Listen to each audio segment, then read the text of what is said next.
अस्सलामुअलैकुम, welcome to Pakistan स्टॉकनेटिक। उम्मीद है कि आप तमाम दोस्त खैरियत से होंगे और आज का दिन भी ट्रेडिंग के हवाले से अच्छा गुजरा होगा। देखते हैं आज मार्केट की क्या सूरत हाल रही और आने वाले दिनों में मामलात जो है वो किस तरफ जा सकते हैं। आज गवर्नमेंट की तरफ से एक अच्छी खबर ये है कि देखिए, इन्होंने जैसा तैसा भी बजट बनाया था, लेकिन कम से कम वो बजट जो है वो आज अप्रूव हो गया है, पास हो गया है। जो भी इन्होंने टैक्सेस लगाए, सुपर टैक्स लगाए, वो सारे के सारे मामलात जो थे वो आज सिमट गए हैं। तो उम्मीद ये की जा सकती है कि आने वाले दिनों में मज़ीद जो है वो किसी किस्म की तब्दीलियां नहीं होंगी, लेकिन बहरहाल ये कहना कबल वक्त है। काफ़ी सारी चेंजेस जो है वो हुकूमत ने जब बजट पेश किया था तो उस वक्त इनका कहना कुछ और था, लेकिन अब जब के बजट पास हुआ है तो काफ़ी सारी चीज़ें जो है वो बदली गई हैं। तो देखते हैं आने वाले दिनों में मज़ीद जो है ये कौन कौन सी तब्दीलियां जो है वो लेकर आते हैं, लेकिन बहरहाल मौजूदा जो सूरत हाल है हमें इसका जायज़ा लेने की ज़रूरत है। सुपर टैक्स के मामला जो है वो सिमट गए हैं, सेक्टर्स के हवाले से बात हो चुकी है, किन किन सेक्टर्स के ऊपर असर आया सबके बारे में पता लग चुका है। आज जो है वो हम सबसे ज़्यादा जिस पर बात करने की कोशिश करेंगे वो है बैंकिंग सेक्टर।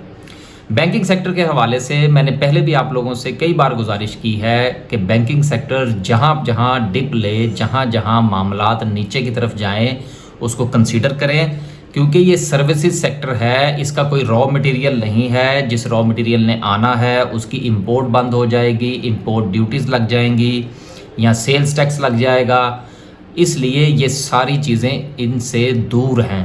इनके ऊपर जो सुपर टैक्स लगा है वो वन टाइम है, वो जल्दी वॉश आउट हो जाएगा। दूसरी बात ये है कि मुल्क के जो इस वक्त हालात चल रहे हैं, इकोनॉमिकल सिचुएशन जो है वो बहुत ही बुरी है, इकॉनमी बहुत स्लो है। तो ऐसी सूरत हाल में लोग जो हैं वो नया कारोबार शुरू करने से भी डरते हैं, तो वो पैसा कहाँ रखेंगे? बैंक्स में रखेंगे। तो ये चीज़ें ऐसी हैं जो कि आने वाले दिनों में बैंक्स को फ़ायदा पहुँचा सकती हैं। ये हमारा कॉन्टैक्ट नंबर है जिस पर जो है वो काफ़ी सारे दोस्त जो है वो हमारी ब्रॉडकास्ट लिस्ट का हिस्सा बन चुके हैं। अगर मज़ीद कुछ दोस्त जो है वो हमारी ब्रॉडकास्ट लिस्ट का हिस्सा बनना चाहें तो वो इस नंबर पर व्हाट्सएप फरमाइए।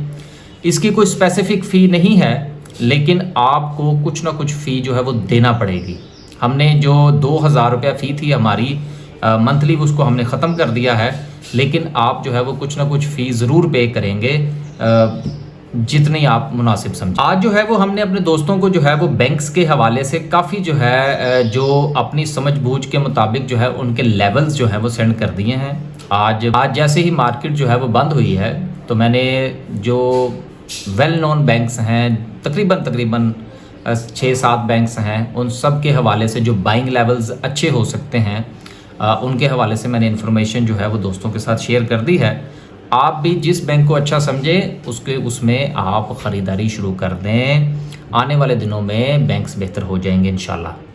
चलते हैं आगे और थोड़ा सा जायज़ा लेने की कोशिश करते हैं कि मार्केट ने आज क्या किया। मार्केट ने जो है वो आज 500 पॉइंट्स डाले हैं, 500 पॉइंट निकाले हैं। देखिए, सुबह जिस वक्त मार्केट खुली है तो जैसा कि आपको पता है कि गुज़िश्ता 2 दिन से हमने तो कोई बाइंग नहीं की, और आज भी मेरी तरफ से जो हदायत थी वो यही थी कि जी मार्केट खुलती है तो देखते हैं। मार्केट खुली, मार्केट में कोई एक्टिविटी नहीं थी, तो मेरी तरफ से तो ये मैसेज था कि जी हमारी तरफ से आज कोई बाइंग की कॉल नहीं होगी, और हमने ऐसा ही किया। और आहिस्ता आहिस्ता मार्केट जो है वो फिर गिरती चली गई और 450 फिर 500 तक भी मार्केट जो है वो नेगेटिव हुई है। क्लोजिंग भी तकरीबन 500 पे हुई है। तो लिहाजा मार्केट में से बैंकिंग सेक्टर के ऊपर बड़ा सवाल आया हुआ है, और आज उसी चीज़ का फ़ायदा उठाते हुए हमने बाइंग के हवाले से फ़ैसला किया है और हमने उसके लेवल्स जो है वो दोस्तों के साथ शेयर किए हैं। ऑल शेयर की बात करें तो आज 220 पॉइंट्स निकले हैं। KMI 30 की बात करें तो 600 पॉइंट्स की कमी है। KMI 30 आज बच गया है, इसमें कुछ ख़ास जो है वो हमें डाउनफॉल देखने को नहीं मिला।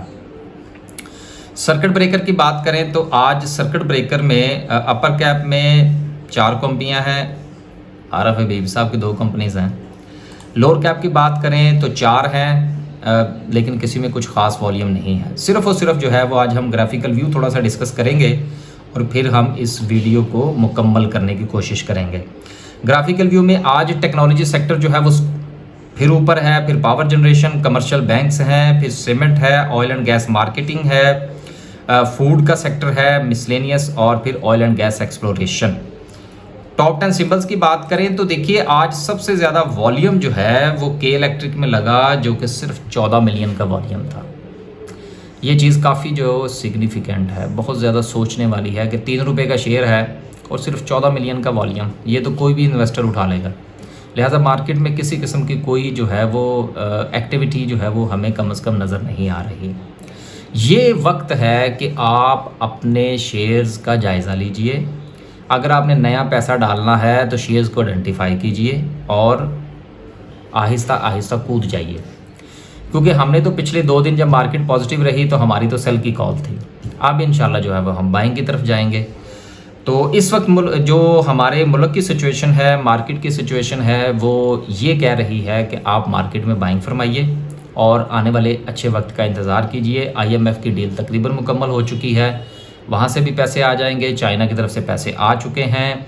कुछ गवर्नमेंट अलबत्ता ना इधर उधर हो जाए, उस पर भी इंशाल्लाह वीलॉग जो है वो अलग से करने की कोशिश करेंगे।